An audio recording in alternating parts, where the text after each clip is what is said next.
Dalam 12 tahun terakhir semenjak bisnis digital mulai bergerak naik, kita menyaksikan bahwa di dunia banyak sekali bisnis yang menjadi digital, menjadi light asset, dan bisnis digital itu menyelesaikan banyak masalah masyarakat dengan biaya murah. Sekarang, bisnis digital di dunia tumbuh dengan kecepatan penuh. Di Indonesia dalam 12 tahun ini sudah bisa memiliki 5 unicorn company atau perusahaan dengan valuasi di atas 1 billion US dollar atau sekitar 15 triliunan rupiah. Semenjak pandemi, maka bisnis digital meningkat tajam kebutuhannya. Di mana dalam 2 tahun terakhir di Tiongkok per minggu tumbuh 1 unicorn. Di Singapura 1 bulan tumbuh 1 unicorn. Begitu juga di India, 1 dalam setiap 2 bulan ada perusahaan unicorn bertumbuh baru di India. Sementara di Indonesia dalam 2 tahun ini belum lahir lagi unicorn baru. Entahlah 2 tahun ke depan. Kayaknya nggak ada juga tuh. Maklum, tidak ada yang mendukung, juga tidak ada roadmap niatan pejabat negara membangun bisnis digital anak bangsa di tanah air dengan dukungan kemudahan-kemudahan. Yang ada hanya pendiaman. Ini faktanya. Kalau dilihat dari sisi bisnis, bagaimana kita melihat hal ini? Apakah orang Indonesia itu tidak kreatif yang bisa membuat masalah besar diselesaikan dengan teknologi digital? Atau regulasi pemerintah yang memang terlalu fokus di politik dan terlalu memikirkan pencitraan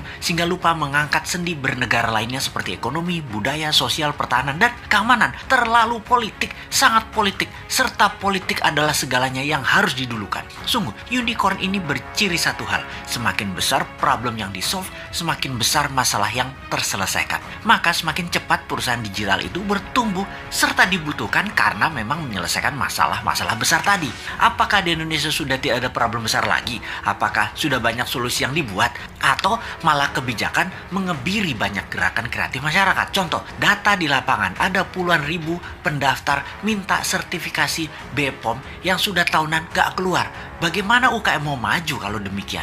Ini adalah salah satu contoh pengebirian kreativitas. Ada sisi lain lagi, di mana di dunia bisnis digital harus menggunakan server nasional sementara kita minta zero downtime. Apakah perusahaan nasional milik negara tersebut berani kasih garansi, yaitu zero downtime?